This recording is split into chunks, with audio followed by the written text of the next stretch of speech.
story. Now please join me in welcoming to the stage Renee Conley, the Global Head of Communications and Corporate Responsibility at Millipore Sigma Corporation, another one of our outstanding co-chair sponsors, and a board member of the Massachusetts Conference for Women. Renee.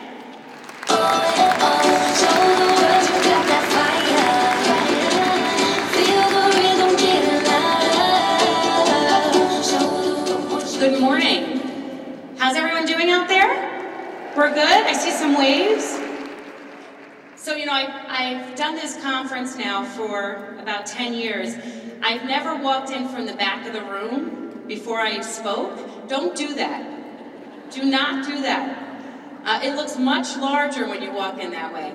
So, as Maria said, I am Renee Conley. I am the head of corporate responsibility and communications for the global life science business of Merck KGaA, Darmstadt, Germany. The business operates here as Millipore Sigma, and our pharmaceutical business is EMD Serono, and it is our privilege to be part of this meeting for over a decade. When I started and I moved here from New York, I was approached by some fantastic women to join the board in this conference. And at that point, we had 3,000 people. And to see this grow into this and have a day of celebration of diversity and inclusion is just such an amazing experience for me personally. And I'm so, so proud of every one of you for taking the time for yourself today.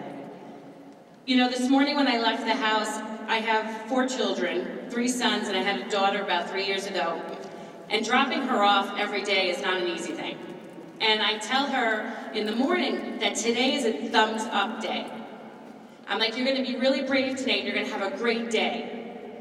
And she goes to the window and she goes like this to me. She's like, thumbs up, Mom. And I'm like, yeah, thumbs up. So let's really focus today about, this is a thumbs up day for you. This is a day about you being really focused on the power of yourself and what you can do for yourself. And we've heard a lot already this morning about bravery, and the speaker I'm going to introduce, you're going to talk about bravery as well. And it's important to be brave about who you are as a person in this world, the contributions you make to society, who you are as a person in your jobs, at home, and in society as a whole. And I hope that today when you're walking around, you're giving people the thumbs up, because today's a day about you. At our company, people often ask me what we do. Simply said, we help at EMD Serono make amazing drugs in the areas of infertility, in multiple sclerosis, and hopefully in oncology in the future. At Millipore Sigma, we help not only make companies develop those drugs, we give them the tools to do so, but we make food safe. We help ensure that there's safety in all the things that we're doing, and we make sure that all the supplies that people need to really do great life science research and development is able to be done. And another part of our business, performance materials, we make all the liquid crystals and all this technology, which I'm sure you all use on a very daily basis. So in the end, when you work for a great company, the other part of working for a great company is a company that supports things like this and events. And you'll see at our booth today, and I hope you stop by, the kinds of experiments we do in schools around the state of Massachusetts and around the world to help build science, technology, education, and math in schools. And I hope that you will have your curiosity piqued and really maybe join one of my colleagues, a fantastic PhD chemist, Tish Creasy, who's going to be speaking in the personal development track in the innovation area. And I think that you would really enjoy her talk about choices that matter. So I want you to really focus on today. I am so privileged to be part of one person here, of over 200 people at my company who are taking the time for themselves. And it's an honor and a privilege to really be able to bring an agenda like this to you, try to get to as much as you can, do a little holiday shopping if you find some time. But before we get the day really rolling, I have the really great pleasure of introducing our final keynote speaker for this morning. She is a pioneer who has paved the way and made it possible for the next generation to stand up and speak out. Lawyer, activist, and educator.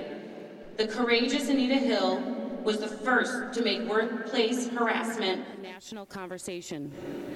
She became a vital leader in both the civil and women's rights movements in 1993 when she testified about her own experiences of sexual harassment while working for the Supreme Court Justice nominee Clarence Thomas.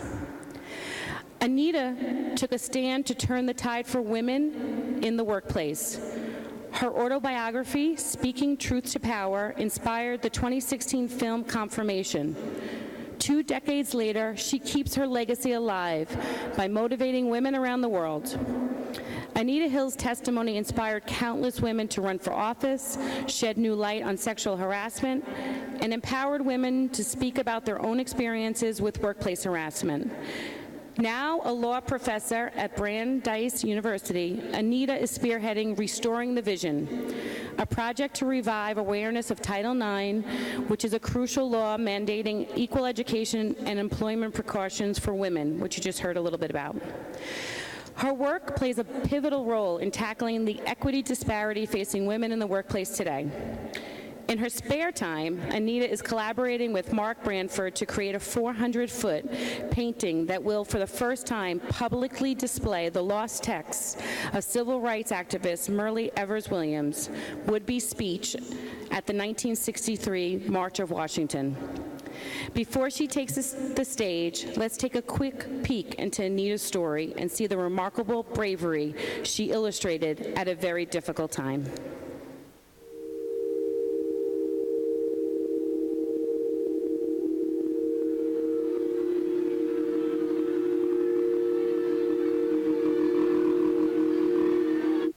Who here knows about Anita Hill? The sexual harassment storm around Clarence Thomas is intensifying. I trust that the Senate will confirm this able man promptly. Once I got subpoenaed, I knew what I had to do. I'm going to tell what happened to me. She had no idea that she was walking into the political lion's den. You swear to tell the whole truth and nothing but the truth, so help you God? I do. I can only imagine how difficult it must have been with her testifying. It was unusual in how graphic the details were. He measured his penis in terms of length. And strange. The name that was referred to was Long Dong Silver. I think they were trying to trip her up. I was on trial. I've got statements from people that know her saying, watch out for this woman. The issue became my character. It didn't occur to her that an opposition campaign would be waged. Bomb threats to my house, sexual violence. Why would someone make up this story? This wasn't about the truth. They were humiliating her. This hearing is a circus, a high-tech lynching for uppity black. Appear to be going after a black man who said, I didn't do it. These conversations, did he say, I have great physical capability and attributes, or was he more graphic? He was much more graphic. There were a lot of facts that they didn't want the public to know. This is an important issue, and the dialogue should not stop here. To any victim of sexual harassment, the message is nobody's going to take you seriously, not even the United States Senate. You are not drawing a conclusion that Judge Thomas sexually harassed you. Yes, I am drawing that conclusion. That is my... Well, let me try to explain again. So, without further ado, here's to a thumbs up day to everyone. Please, it's my tremendous honor to welcome to the stage the great Anita Hill.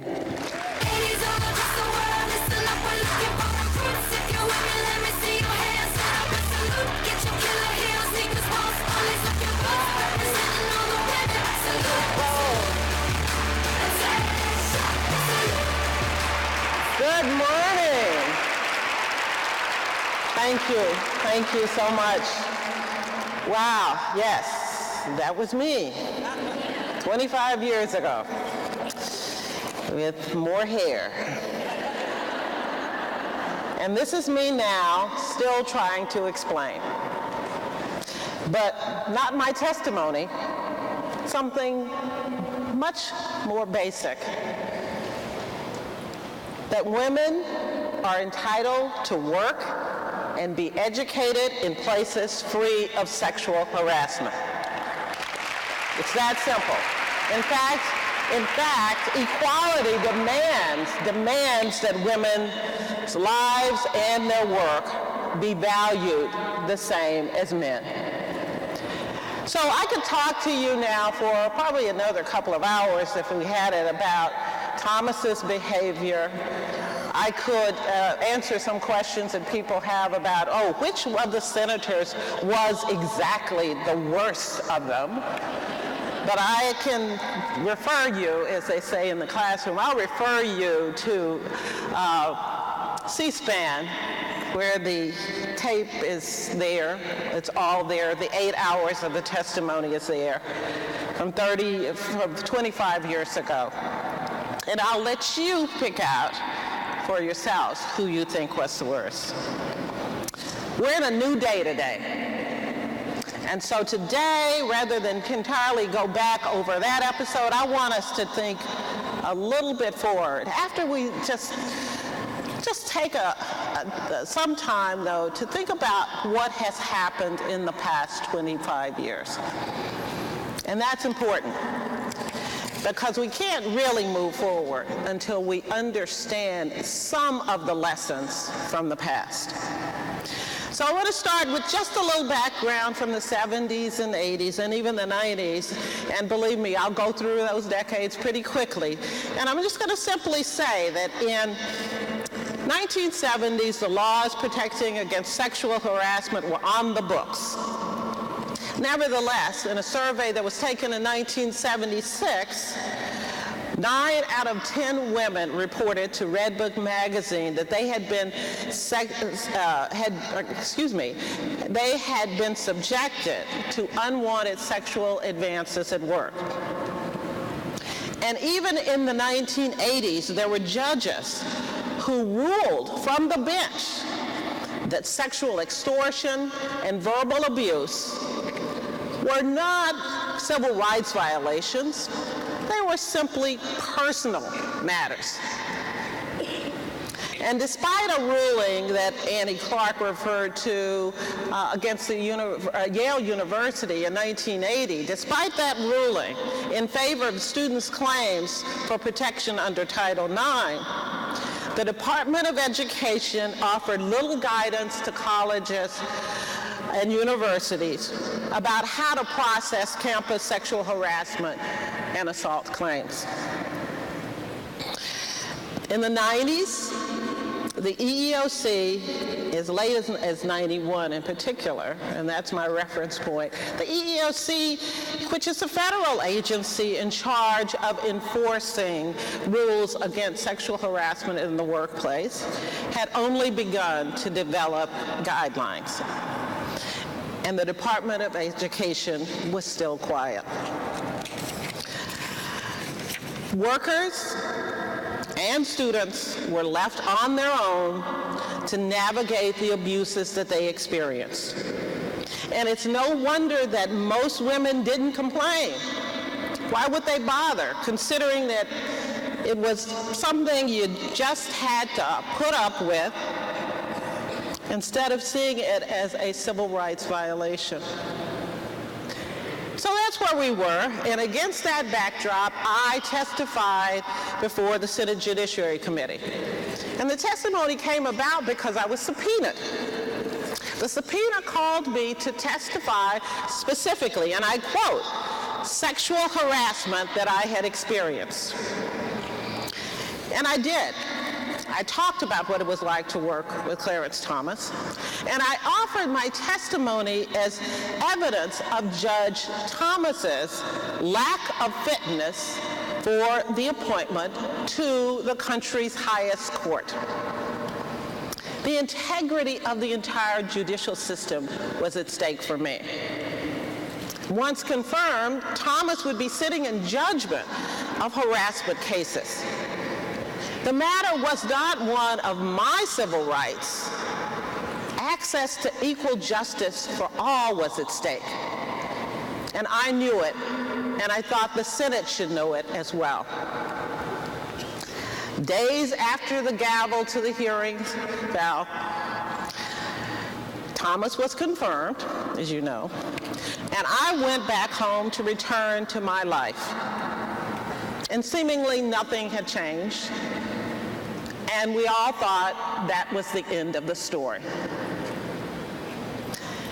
The pundit said that no woman would ever come forward to file a sexual harassment complaint after witnessing my treatment during the confirmation hearings. And some even blamed me for even bringing up the subject, saying that I had set women back. Yet, I got a letter, and I started getting thousands of letters, actually.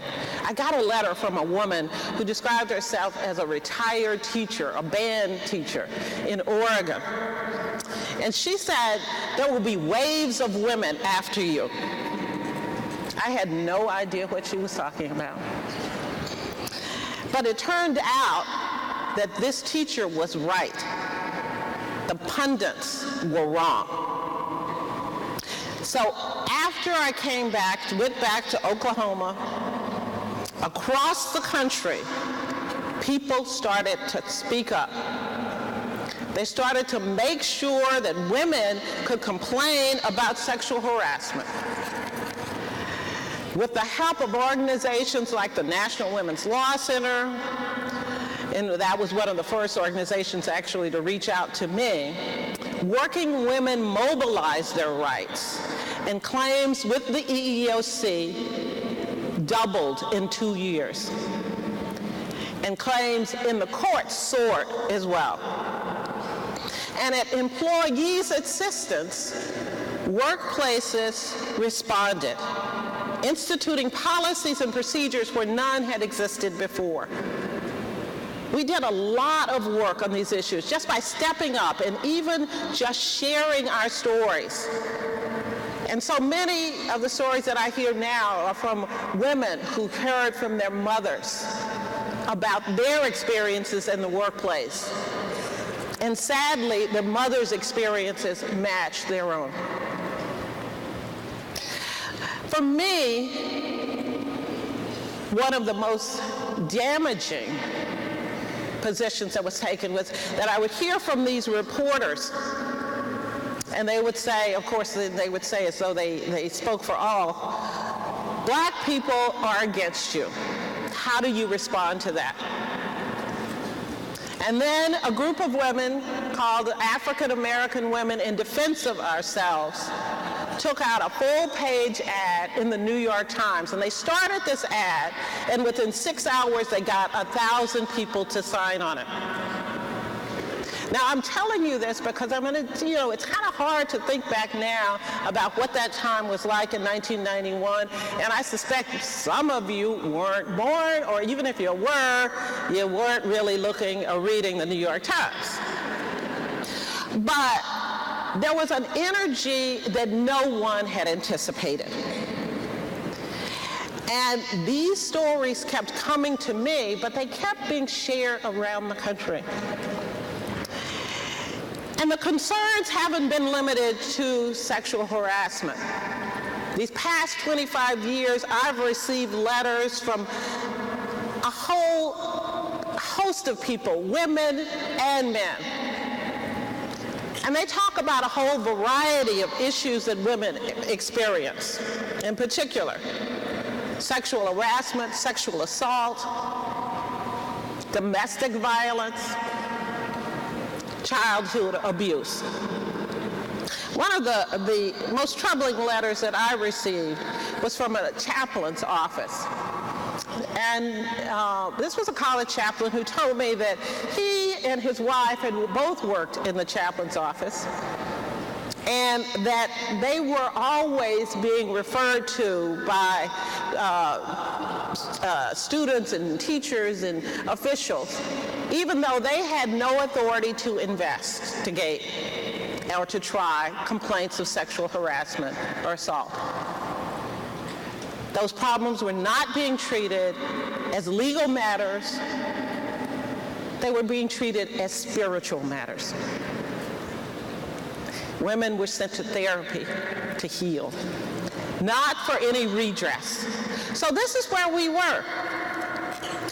But where we moved was that we found out that we could succeed in courts. And we have had many successes. Male-on-male harassment is now actionable. Students can hold schools accountable for peers when peers harass them.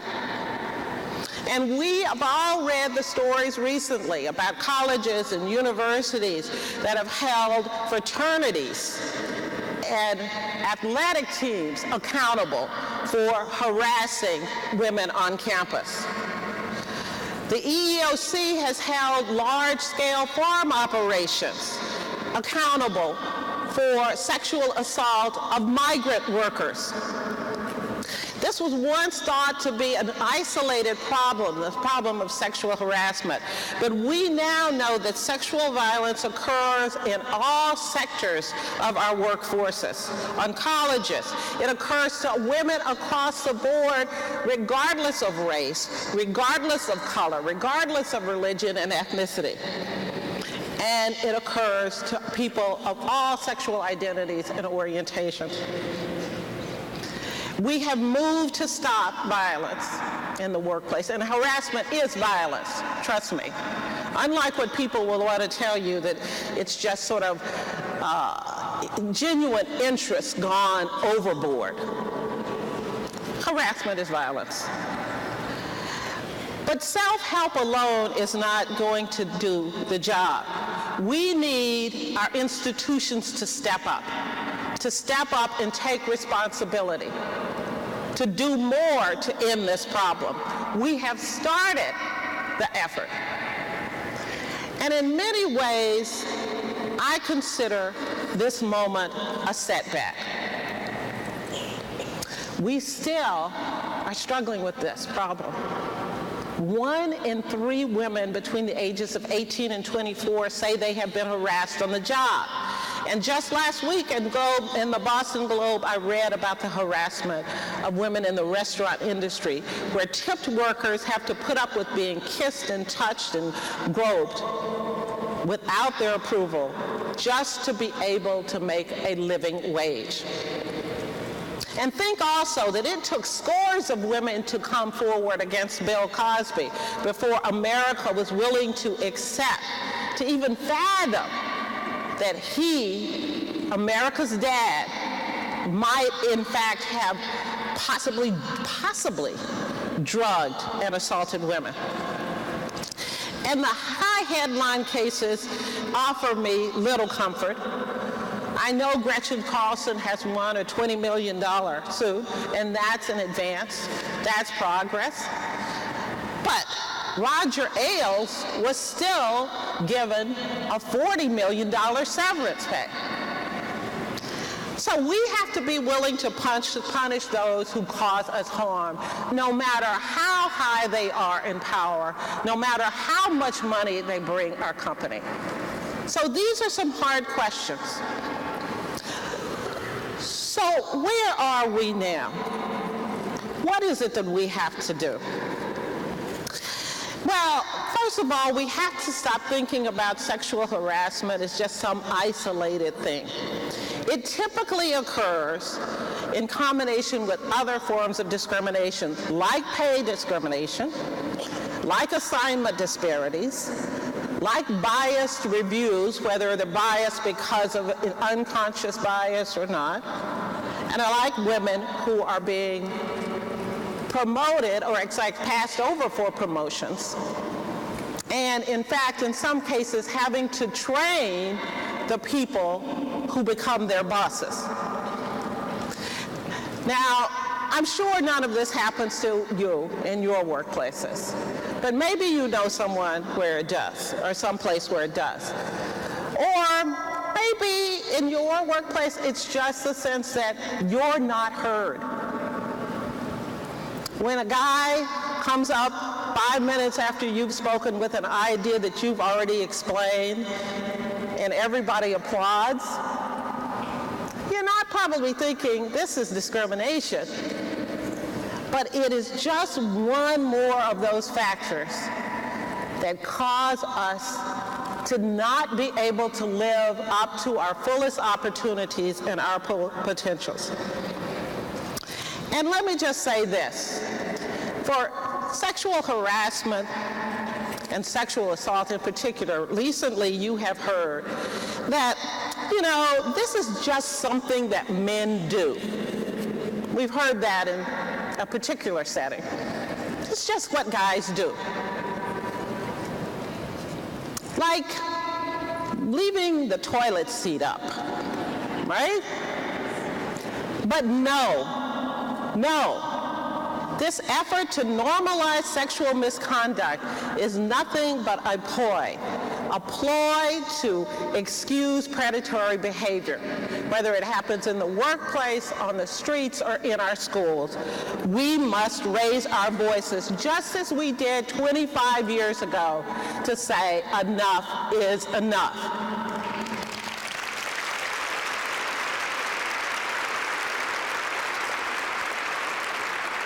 So I've been referring to these letters a lot, and I'm going to refer to one now. I got a group of letters from a 7th grade class. A teacher had advised them they had shown them parts of the hearings, and they asked them to talk about it. And they wrote me, and one girl said, "We took votes about who we think would win. It seemed Clarence Thomas had won.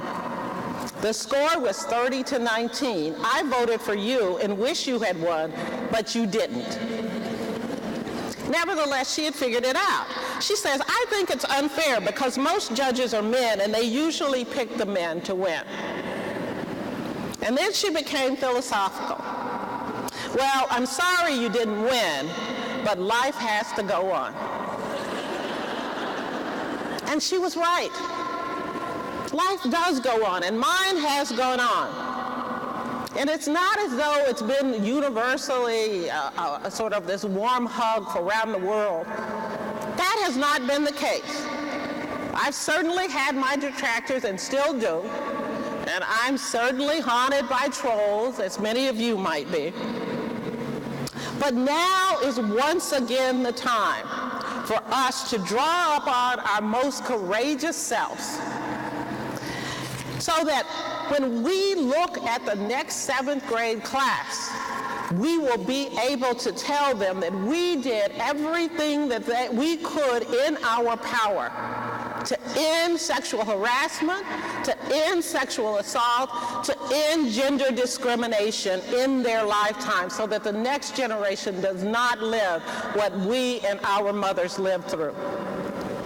We must share our stories with our daughters and our sons.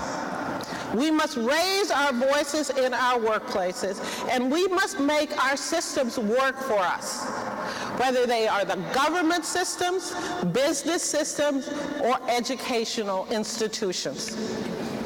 Today, we are told to stop talking about gender equality because no one cares. But I hope that when I leave here today, I will have your word that you care about gender equality.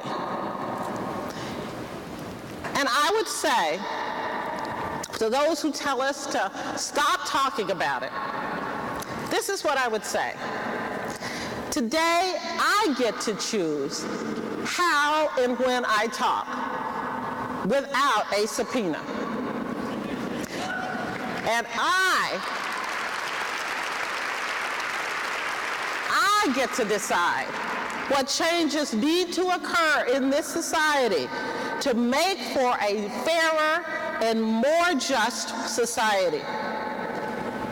25 years ago, I found my voice, and I will not lose it again. And you, many of you out there found yours too, and now is the time to find it one more time. And if you ask me if I would do it all over again, my answer would be yes. Yes, I would. And I thank you and hope you'll join with me. Thank you.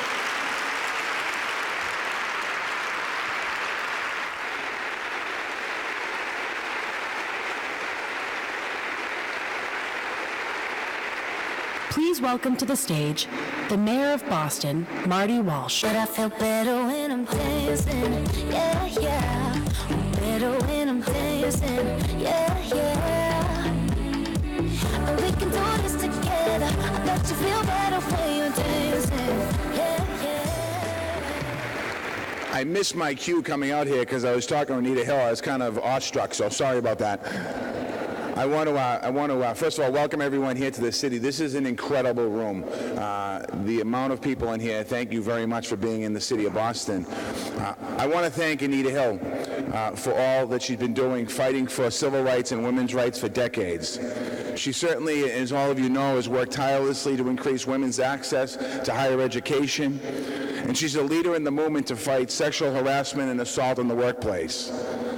I believe it's important for me to say that sexual harassment or assault in any form is never, ever acceptable, no matter how powerful the predator or how high their office is.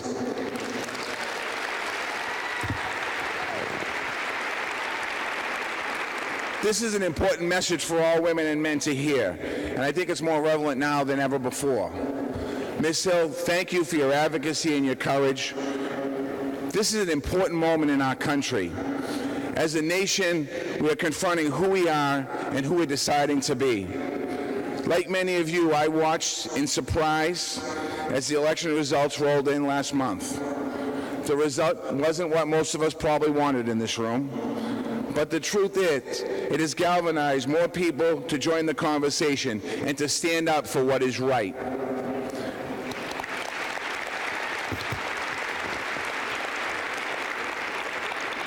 The highest glass ceiling is still yet to be broken.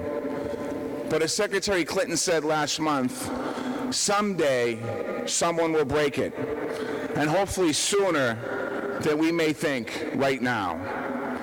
The women in this room have been breaking glass ceilings for years and even for decades. We've had time to wrap our head around the election, and now it's time to get back to work with a renewed sense of urgency and a more passion than ever before.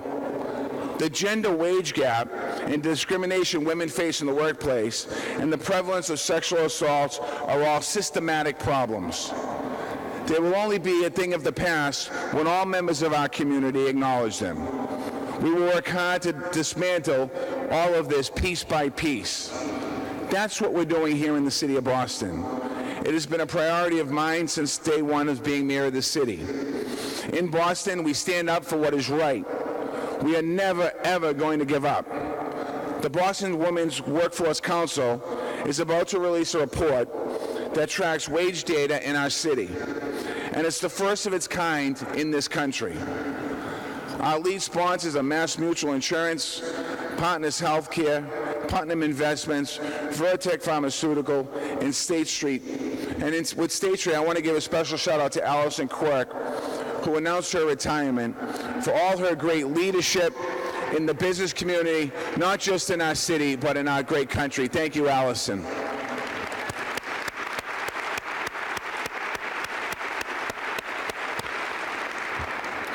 I thank all of these companies for stepping up to the plate. We also hold free salary negotiation workshops for women in Boston. At these workshops, women develop concrete skills to use at the negotiating table. In recent years, we've seen more women take top leadership roles at our major institutions in Boston, but we still have a long way to go in our city, in our country. Whenever I talk to business groups, I urge them to take the lead in changing the culture in their workplaces.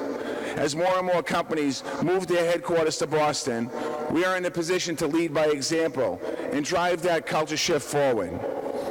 Many women in this room will be at the forefront. We are doing just a few things in Boston to continue to move forward. If you want to learn more about what we're doing in Boston, please contact Megan Costello, the Executive Director of my Office of Women's Advancement. She is with us here today. Before I wrap up, I just want to thank Professor Hill as well, because when she spoke about ideas in the boardroom by women carried out by men, that's things we have to change in this country. We have to let people realize that that's not acceptable anymore, and in our city of Boston, we're going to make sure that that's not the case. I want to thank all of you for joining me today. It's an honor to have so many strong, creative leaders here. I want to thank everyone who came up from out of town to this conference. I welcome you to Boston. I encourage you to explore our city. And thank you to the Massachusetts Conference of Women for making our state and our region a better place. Thank you, and happy holidays. Merry Christmas. When you finally let go, and you say that solo, 'cause you listen to the music, say, oh, wait, oh. Thank you, Mayor Walsh. Are you guys ready to take on the day? This was wonderful, wasn't it? A great way to start the day. It's been exhilarating, still so much in store. Before you wrap up, can I just say something and share something with you guys? A little more than a week ago, my mother passed away, and she was this force, this amazing force. And when I knew I had to do this, I wanted to say, I can't do it. I just want to lie in bed. I want to remember my mother. I don't want to go back to work. This is such a difficult time. And I can't tell you, first of all, my mother is looking down saying, you will go to that conference. You will get up at 6 o'clock in the morning, and you will get out there and be with all of these women. So thank you, Mom, and thank you for being here, for being such a great audience, and I really appreciate it. The speakers were so inspiring. You guys were so great, so I'm really filled with gratitude for that. So now I have to do the housekeeping part. Thank you for letting me share that. If you'd like to meet Annie Clark, she's going to host book signings in the exhibit hall that's next to the bookstore starting now. Carla, she'll be signing books at 11 a.m. at the bookstore. Anita Hill will not be signing books because you saw that she's not signing anything right now, but she will do a meet and greet and take selfies in the book signing area. If you're with Merck and Dell, please come to the stage area when this whole thing breaks. We'll be taking group photos of each organization. You can note the screens. Dell should go to the left. Merck folks should go to the right, but I don't know if it's my left or my right, but someone will tell you what to do. The lunch and seating is reserved, so make sure you check the lunch and seating map on your program book right before lunch.